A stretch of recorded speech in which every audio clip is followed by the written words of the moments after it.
Mostras, maestras de la poesía argentina.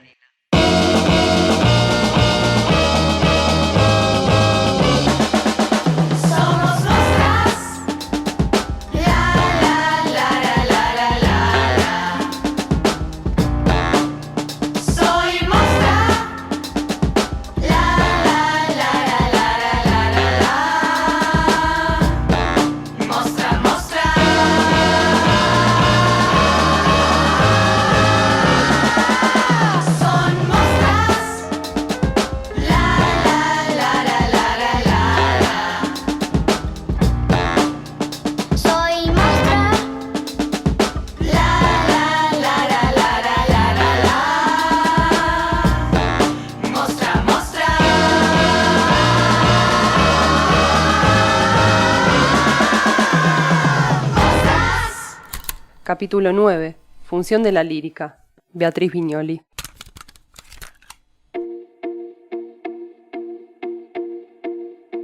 Hola, mi nombre es Inés Kreplak y este es un nuevo capítulo de Mostras, maestras de la poesía argentina. El capítulo de hoy está dedicado a Beatriz Viñoli, poeta, narradora, crítica de arte y periodista. Pero antes de zambullirnos de lleno en el mundo Viñoli, ¿cuántas veces un cambio de rumbo, un clivaje, un giro inesperado marcó en nosotros un verdadero antes y después?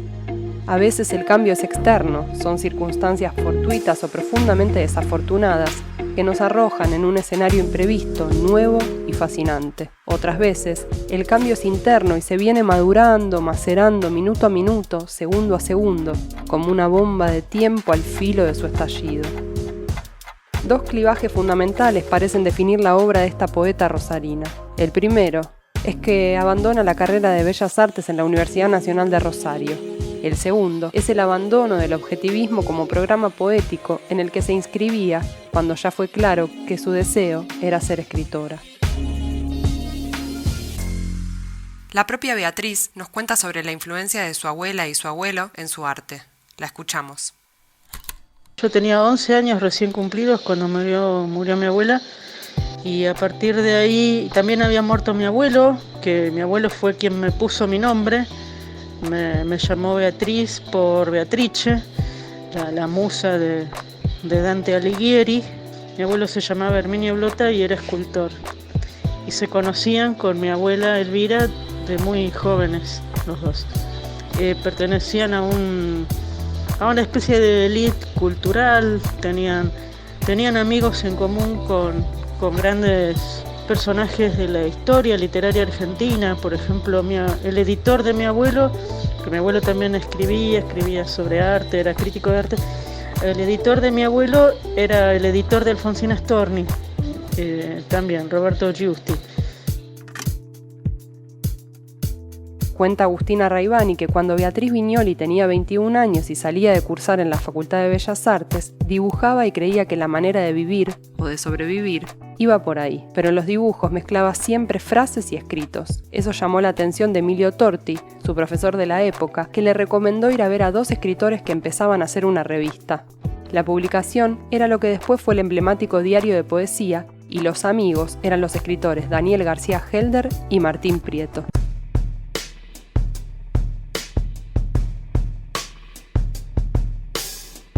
Por aquellos años, las poco transitadas aguas de la poesía argentina estaban sin embargo en plena combustión. El objetivismo dominaba la escena, al menos en Buenos Aires y en Rosario, con una publicación notable como lo era Diario de Poesía y con un rigor formal más o menos inclaudicable. No poesía, sino en las cosas. Con el correr de los años 90, esa microhegemonía fue derivando en nuevas lecturas y escrituras, publicaciones como 18 Whiskies, escritores como Fabián Casas, Daniel Durán, Jorge Aulicino, Daniel Freidenberg, varones, varones, varones, entre otros. Parole, parole, parole. Ascoltami. Parole, parole, parole. Ti prego. Nunca una revista me pareció tan habitable como el diario de poesía. Era un mapa que vos lo desplegabas y te metías ahí y tu mundo pasaba a ser ese. el mundo de la poesía, el mundo de las biografías de poetas, el mundo de los artistas de vanguardia. Hubo una hermosísima serie de arte de vanguardia, escrita e ilustrada por Juan Pablo Renzi. Juan Pablo Renzi era el que hacía el arte de la revista y él fue el genio que logró ese diseño que era único, que yo creo que ninguna otra revista de poesía tuvo ese diseño genial. Y fue una escuela, fue una universidad. Nuestra generación de poetas aprendimos leyendo el diario de poesía. Era una revista que en sí misma era una biblioteca, era un espacio. O sea, tenía mucho de bueno, mucho de bueno, y algunas pocas cosas malas, como todo, y creo que es muy importante rescatar lo bueno y bueno, y lo no tan bueno perdonarlo, si es posible. Yo pienso que se puede perdonar.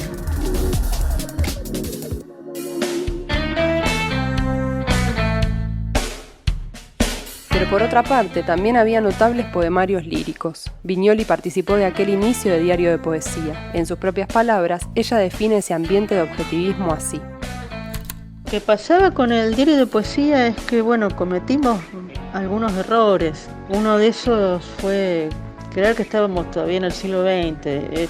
Los años 90 ya no eran el siglo XX. Ya, digamos, quiero decir, cuando digo el siglo XX me refiero al modernismo, a la modernidad, a la época en que las revistas eran un terreno de batalla, ¿no?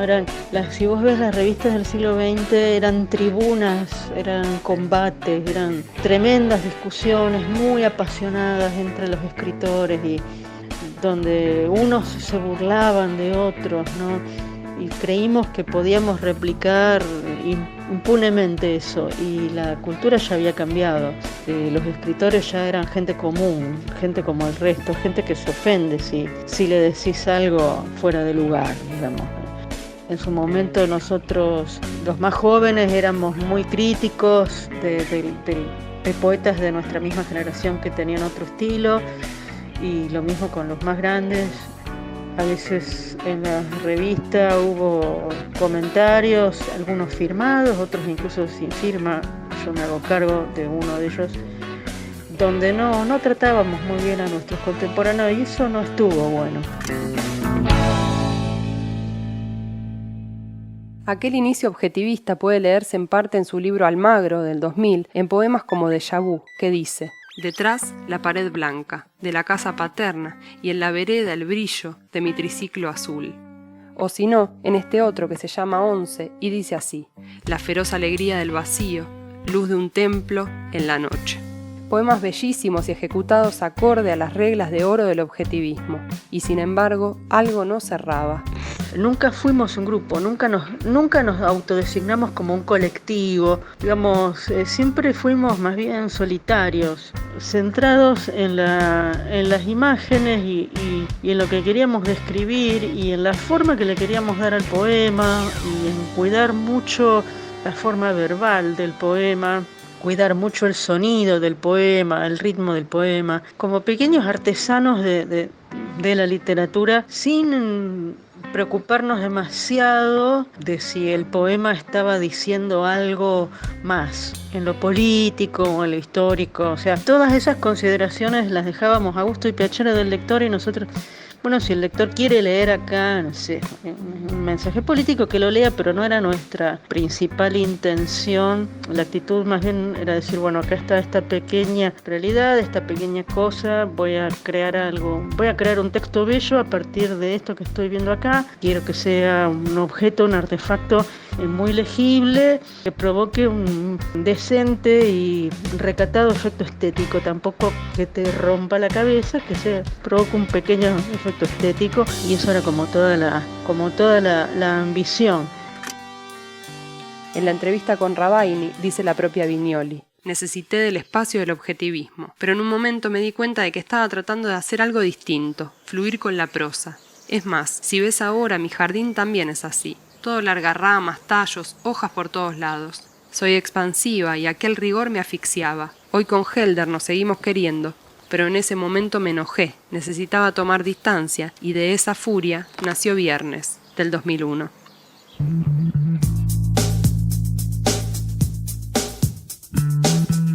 Y bueno, yo recién en 1998, 1999, fines del 98, comienzos del 99, entré en crisis con ese modo de hacer poesía y empecé a buscar otra cosa. Ahí, bueno, hice una ruptura con mis amigos objetivistas, fue una ruptura total, no solo literaria.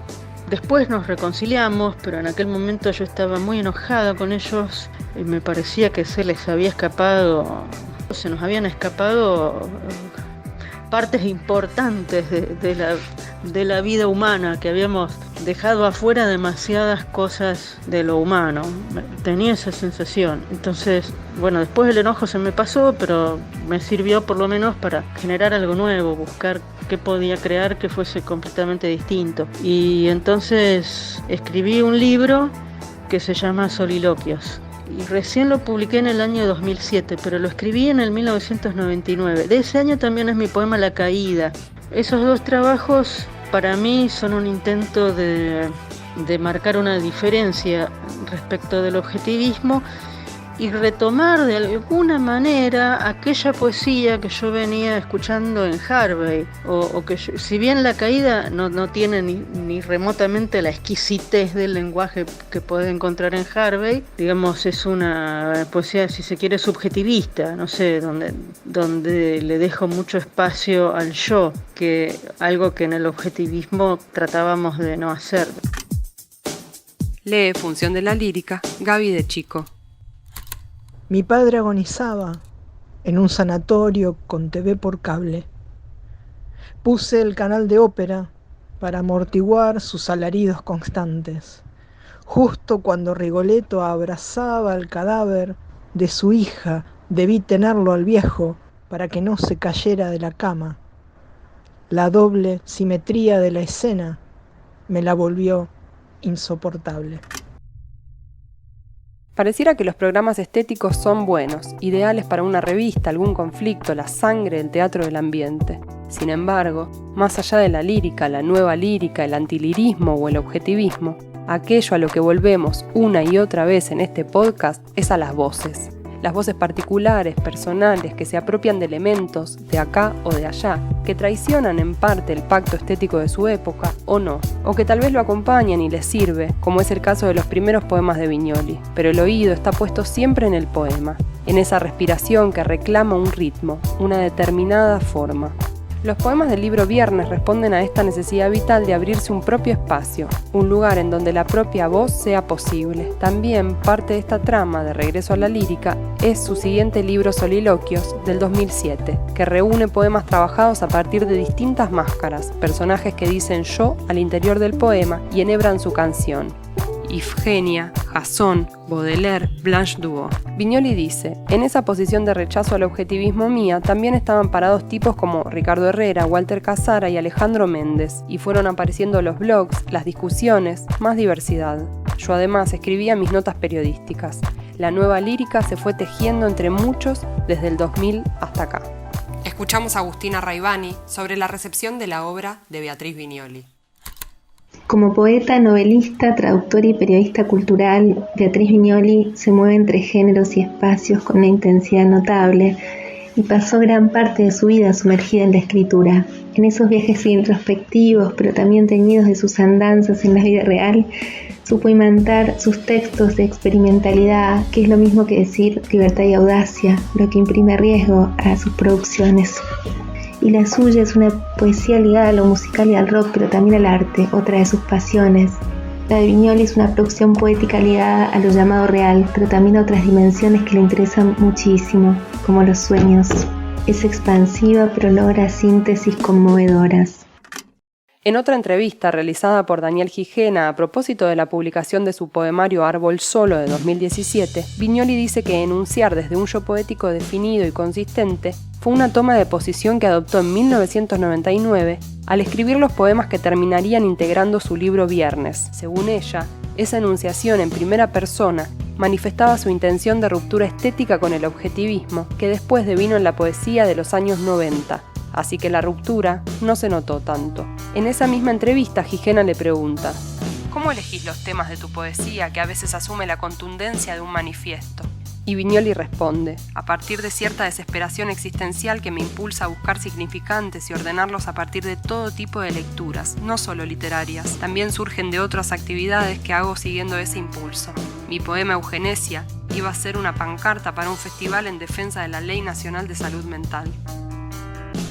Lee el poema Eugenesia, de Árbol Solo, la poeta Bárbara Dalí. Ustedes seducen, yo acoso. Ustedes aman, yo dependo. Ustedes felices, yo maníaca. Ustedes enamorados, yo obsesionada. Ustedes hacen poesía, yo hago catarsis. Ustedes expresan, yo exorcizo. Ustedes regalan, yo derrocho. Ustedes se casan, yo debería saber estar sola. Ustedes se reproducen, yo muero.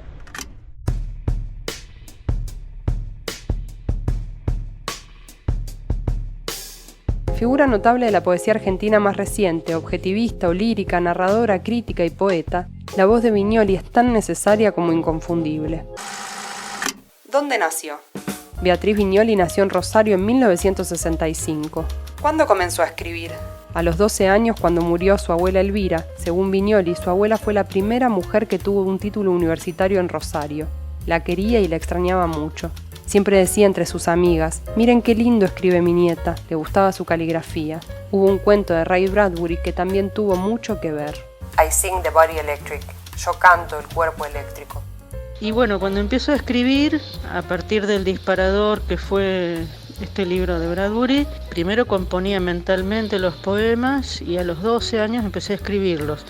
Otro disparador muy importante fueron los Beatles, las canciones de los Beatles. Yo creo que entre Bradbury y los Beatles me terminaron de abrir la cabeza, que ya la había abierto Mariel Anna Walsh a fines de los años 60, cuando yo recién empezaba a leer. Y gracias a un amigo de mi abuelo tuve una primera publicación. El libro se llama Proesía, es una edición de autor completamente artesanal que salió publicada en 1979 y se presentó en la Feria del Libro. El segundo es de 1980 y se llama Blues de la Erosión. Las dos tapas las dibujé yo. La tapa de Proesía era la cara de Ringo Starr con unos dibujos psicodélicos alrededor, y la tapa de Blues de la Erosión era la cara de Paul McCartney como si fuera grabada en la roca en un desierto estadounidense del Midwest. ¿Quiénes o qué la inspiraban? Entre sus primeras influencias están las canciones de Charly García y la poesía beatnik. En los años 80, mientras cursaba el traductorado, descubrió a William Shakespeare, el maestro de la invención del yo. También en aquellos comienzos eligió a sus maestres en la poesía nacional, regional y local, Beatriz Vallejos, Hugo Padelletti y Willy Harvey, y los poetas de la revista Poesía Buenos Aires, Edgar Bailey y Enrique Molina, y a través de lecturas a Rodolfo Alonso y Alejandra Pizarnik. Fue, según sus palabras, de la primera generación que absorbió la antología de la poesía surrealista traducida y compilada por Aldo Pellegrini, libro fundamental que le llegó a los 14 años gracias a una amiga que lo sacó en préstamo de la biblioteca de la escuela. Principales libros: Viernes del 2001, Soliloquios del 2007, Árbol Solo del 2017. Se espera la edición de su obra reunida. Al momento, muchos libros de Viñoli son difíciles de hallar. Soliloquios es ideal para ver el trabajo con las máscaras, a la manera del poeta norteamericano Edgar Lee Masters, personajes que se acercan a montar su monólogo final, palabras de despedida frente al abismo. Premios y reconocimientos. En 2019 ganó el Premio Provincial de Poesía José Pedroni por su libro Árbol Solo, publicado por Iván Rosado, del año 2017. Y en 2009 había obtenido el Premio Blanca Stabile de la Asociación Argentina de Críticos de Arte. Además, se han publicado poemas de su autoría en antologías locales, nacionales, internacionales, traducidas al inglés y al francés.